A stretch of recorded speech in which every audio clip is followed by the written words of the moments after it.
Act 1. The Disappearance Loop. A 911 dispatcher in Cleveland, Ohio, received a call on May 6, 2013. A woman said her name was Amanda Berry. She said she had been kidnapped. She said she had been missing for 10 years. Police arrived at the address within minutes. And what they found inside that house, on a normal residential street, surrounded by people who had lived there for years, should not have been possible. 3 women, a 6-year-old child, all of them alive, all held behind the same walls for nearly a decade. But here is the number that reframes everything. During those 10 years, police had responded to calls on that exact block 1,099 times.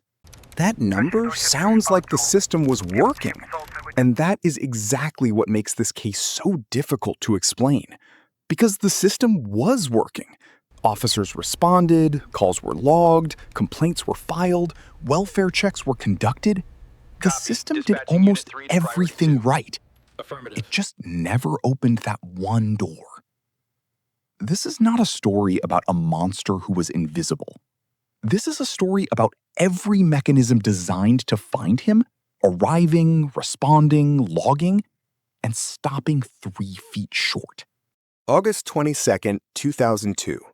Michelle Knight, 21 years old, left her cousin's house on Cleveland's west side.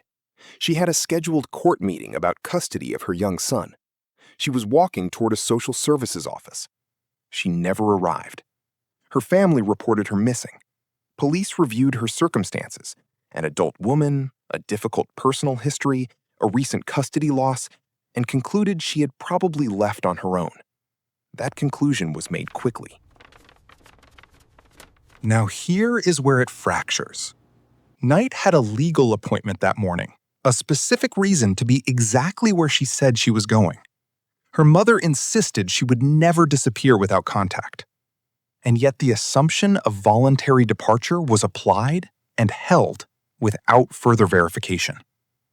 15 months later, her name was removed from the National Missing Persons database. At that moment, she was alive, 3 miles from where she had vanished, inside a house on Seymour Avenue. The file closed. She was still there. 8 months later, April 21, 2003. Amanda Berry, 16 years old, finished a shift at a Burger King on Lorraine Avenue. She called her sister. She said someone had offered her a ride. That was the last contact. Investigators initially considered whether she had run away. Her mother rejected that immediately. No teenager disappears the night before her birthday. Her mother was right. Years later, a tip came in, a caller who said she was Amanda Berry. Fine, would be home soon. Investigators traced the call. It had come from Amanda's own cell phone. The FBI formally concluded a crime had occurred. Berry had been taken. They had that conclusion. They had a phone trace. They had an open case. What they did not have was an address. The address was 4 miles away, and it already had 1 woman inside. The investigation didn't know that yet, and the timeline was about to get worse. April 2nd, 2004. Gina DeJesus, 14 years old, was walking home from school through the same neighborhood. She was friends with one of Ariel Castro's daughters. She knew his face. Castro approached her, asked her to help carry a speaker, told her a door in his garage was an exit. It was not. 3 victims, 3 abductions, all from the same West Side corridor, all within 24 months, all taken through the same method: a familiar face, a small pretext, a moment of trust. When Gina's mother called police, officers did not immediately classify it as an abduction. They assumed she had run away. A third girl, same neighborhood, same read. 3 disappearances, 1 area, 2 years. Each one initially treated as voluntary. The shape of it was there. It was never treated as a shape. Act 2. The System Failure Loop. Here is what was sitting in the record before any of this began. Ariel Castro had a documented history of violence. His former common-law wife had left him in 1996. According to Associated Press records reviewed after the arrest, Castro had been accused of threatening neighbors, assaulting his former partner, and violating conduct rules as a school bus driver. That record existed before 2002. When 3 women vanished from the same neighborhood corridor over 2 years, when detectives were running active missing persons cases, that record was never placed next to those investigations. To be precise, this was a structural gap, not a personal one. Missing persons detectives and domestic violence complaint files operated through separate divisions with separate workflows. No protocol connected them. But a structural gap that spans a decade across multiple institutions simultaneously is its own kind of verdict. The information existed. It never traveled to where it was needed. Police interaction. The door. January 2004. This is the moment.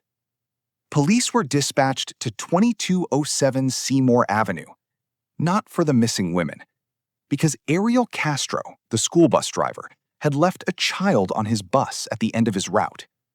A child welfare complaint had been filed. Officers went to the house. They knocked on the door. No one answered. Officers later spoke to Castro at a separate location. According to CBS News, Deputy Police Chief Ed Tomba confirmed the encounter. He stated afterward there had been never a hint of suspicion about Castro. No charges, no warrant, no entry. Now, here is what the response report did not, could not, reflect. Michelle Knight had been inside that house since August 2002. Amanda Berry had been inside since April 2003. When officers stood at the front door of 2207 Seymour Avenue and knocked, 2 women were behind it. The officers were doing their job. They had a child welfare complaint, not a missing persons lead. They had no information connecting that address to the active cases running across the city. They knocked. They received no response. They followed procedure. The procedure said, leave. They left. And this is the thing that is hardest to resolve. The system almost worked. Officers were at the door. The door was the only thing between them and an 11-year crime. They knocked, they left, and the case moved on as though nothing had happened. Because from inside the system, nothing had. Missed flags. The proximity didn't stop in 2004. January 20th, 2003. A visually impaired woman living 3 houses from the Castro property called police. She said she could hear a female screaming outside. An officer arrived within 5 minutes, stayed 45 minutes. No report filed documenting what was found. May 6th, 2008. The same woman called again. A muffled female voice, a baby crying. Officer arrived. Call cleared in 19 minutes. No report filed. That second call. Hold it. Amanda Berry's daughter had been born inside that house in December 2006, 16 months before that call. A neighbor heard the baby and called police. The officer left. After the rescue, 2 additional neighbors told BBC News they had separately reported suspicious activity at the Castro property. A naked woman seen in the backyard, pounding sounds on doors, plastic-covered windows. Both said police arrived, knocked, received no answer, and left. The Cleveland Police Department formally denied those calls existed in their records, so the conflict stands unresolved. Either 2 neighbors independently fabricated the same type of account, or calls were made and never logged in a system that handled 911 digitally. Neither option closes the question. What NBC News confirmed from dispatch records, officers responded to calls on that block 1,099 times between 2002 and 2013. The house was never searched. Not once. Each time, the system came close. Each time, it stopped. And each time what stopped it was not corruption or conspiracy. It was the ordinary operation of systems that were never designed to share what they knew. The invisible prison loop. While the system operated normally outside, here is what was happening inside. According to court records and police interviews with the survivors, 2207 Seymour Avenue had been systematically converted into a containment structure. External locks on the inside of doors, boarded windows, deliberate darkness. The women restrained in the basement and in upstairs rooms at different points across the years. Cleveland Public Safety Director Martin Flask confirmed the women went outside the house on only 2 occasions during the entire period of captivity. Twice, in nearly 10 years. But the hardest detail in the record is not the confinement. It is the child. Amanda Berry gave birth inside that house in December 2006. Michelle Knight, held in the same building, was forced to assist. Court records confirm Castro told her if the baby died, he would kill her. That child lived in the house for 6 years. No birth certificate, no official medical records, no trace in any government database. A child was born, grew past infancy, learned to speak, inside a building on a residential street, and not one public system knew she existed. She was 6 years old when the door finally opened. Outside, Ariel Castro was a neighbor. He played music on his porch, he socialized, he barbecued with the people on his block. Neighbor Charles Ramsey described eating with him, listening to music together, and could not reconcile it afterward. After Gina DeJesus disappeared in April 2004, community members organized neighborhood searches. Castro joined them. He walked those streets. He looked for her. She was in his house. According to the Associated Press, during one of those searches, Castro told a neighbor coordinating volunteers, "They're not going to find anyone there." It passed without note.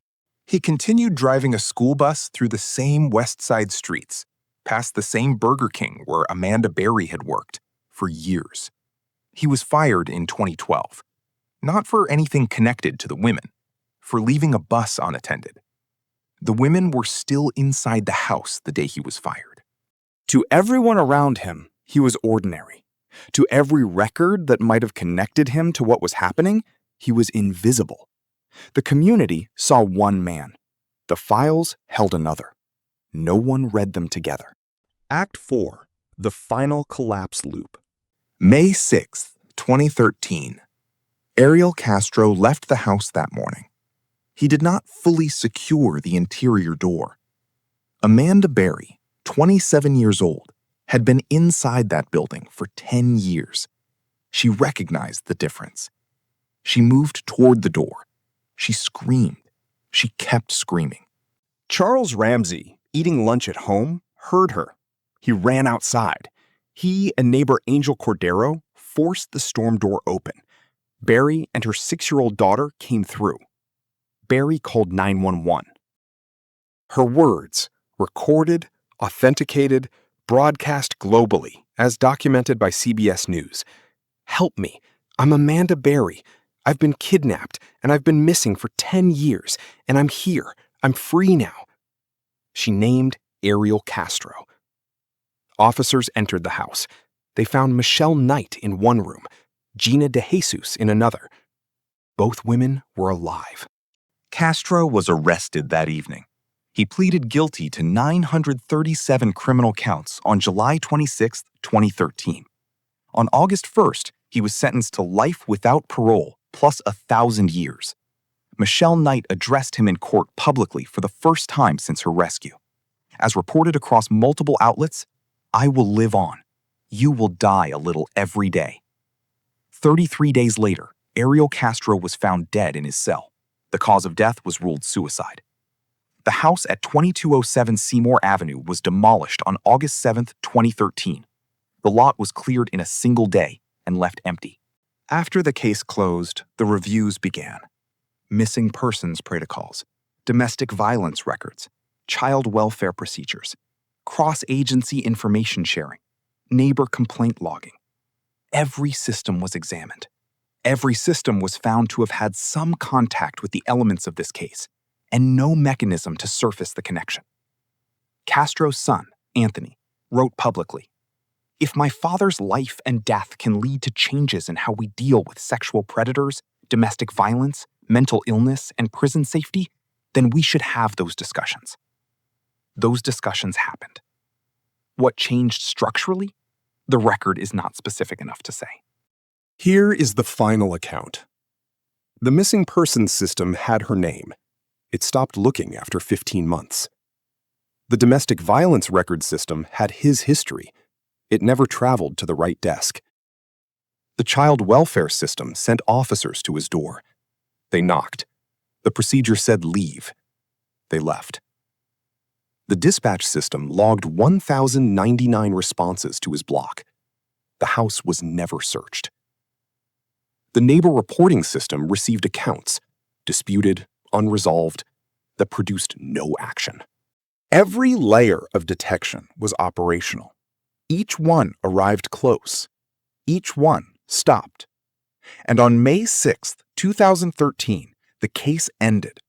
Not because any of those systems finally connected, but because Ariel Castro forgot something on his way out the door.